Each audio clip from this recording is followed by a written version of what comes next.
Hey, we've been at this for 3 days now. We're going to talk about some useful prints. What do you say?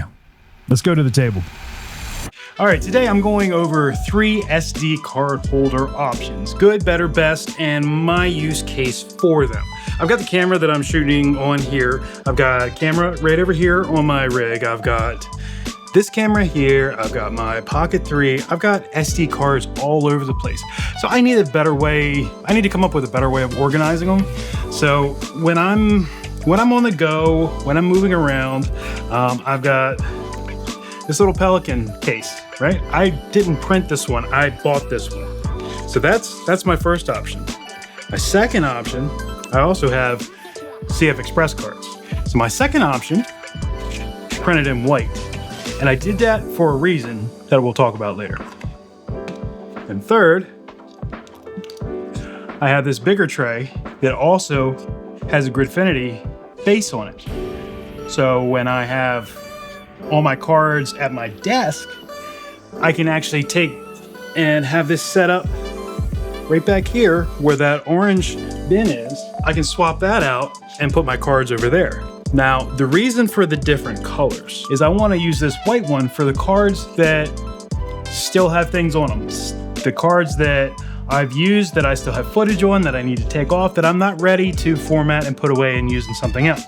Now that one I stuck over there. So this guy is not really that portable, right? He's gonna live over here, and this is where I'm gonna store the cards that are clean, formatted, and ready to go. That I can just grab when I'm working at the desk. I know they're ready to go. If they're here in the white container, I know that I should not use them. I should not touch them. They're not formatted yet. I still have footage on this. All right, so with this guy here, there were a bunch of different options with it, and I went with the Gridfinity system. First off, just because I love the way the system organizes. But second, because if I just stuck this on my desk somewhere, I've got a little riser over there, and I went to move or I bumped this or something, my cards are going to go everywhere. I wanted this to be able to be stored at a place that I'm not going to, mess it up. This thing, it didn't take too long to print. I would say it was about 3.5 hours on the A1. Now this guy printed super quick on the H2S. This took about an hour and a half. And so the reason that I printed a enclosed container is for the same reason that I told you that I wanted this up off the desk. So if I just stuck that sitting on the desk with my cards all hanging out of it,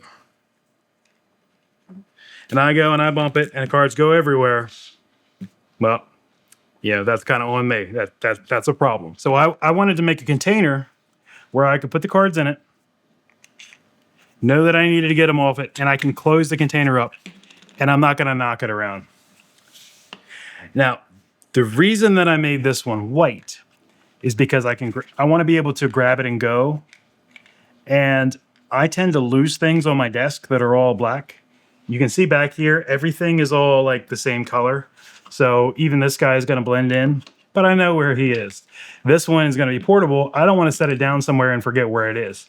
It's white. It's bright. I'm going to see it, and I'm going to know where it is. So again, with this guy here, I can shake it, move it all around. It's not going anywhere. The cards aren't going to fall out. Very tight, very snug. Only thing is I opened it upside down, but I still have my cards. All right, so another idea that I had for these is to print these out in different colors and have multiple ones too. Make sure that they're bright so that I can see them and they don't get lost in the sauce. But I can have different color ones for different cards for different cameras. I've got the R5, I've got the R, the V1, the DJI Pocket, my drones. That way I know where the footage is from. I have everything labeled, especially if I'm on location shooting somewhere. That's where that's going to be key.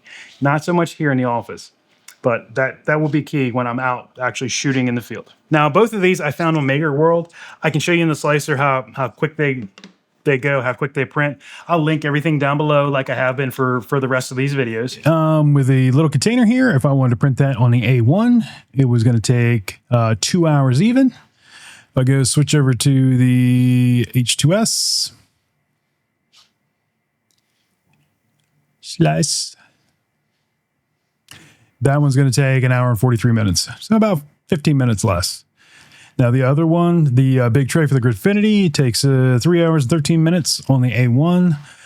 Now, if we switch over to the H2S, you'll see that one's going to take 2 hours and 51 minutes. So neither one of them are too bad. There are a bunch of different designs on there that have magnets that close everything all together with magnets, which are great. I love using magnets, but I'm not going to use them with my memory cards, not with the flash storage. Traditionally, normal magnets won't mess up flash storage, but there's still the potential. So I'm not going to take the risk, especially if I'm on location somewhere and the footage is vital and I can't go out and reshoot it again. So I know everything that we've been talking about is based around posting videos daily and seeing what your analytics do. Now I'm going to show you my analytics here. I am now up to 928. Oh, 929. I've got 1.6K watch hours, got 101 and some change views. Things are going good. It's going a little bit slower than it has been, just because I haven't been rocking out the fast-paced shorts. I've been focusing more on these long-form videos. What I have found is that my watch hours are now going much higher than they were before. When I was posting shorts, it's my understanding that shorts views don't count towards your watch hours that you need for monetization. So I wanted to focus on this. I don't know if that's true or not, but I have noticed that my watch hours are going higher now that I'm doing more long form content. I was getting more subscribers and more views with the shorts, and I'm going to try to post some more of those as well. But again, this is my main focus, especially for this week. Today is day 3, tomorrow's day 4. You guys want to take a vote on what I print next? I'll look down at the comments, I'll check it and see if anybody posts anything, and I'll print out the most creative or most interesting thing. I was thinking about maybe some more stuff for my pegboard, some stuff for the multiboard. What do you guys think? I'm all about the organizational stuff. I'm all about the useful things. If you guys like this video, you guys like my content, like, sub, comment down below. I'll catch you guys on day 4. Thanks for stopping by. See you in the next one.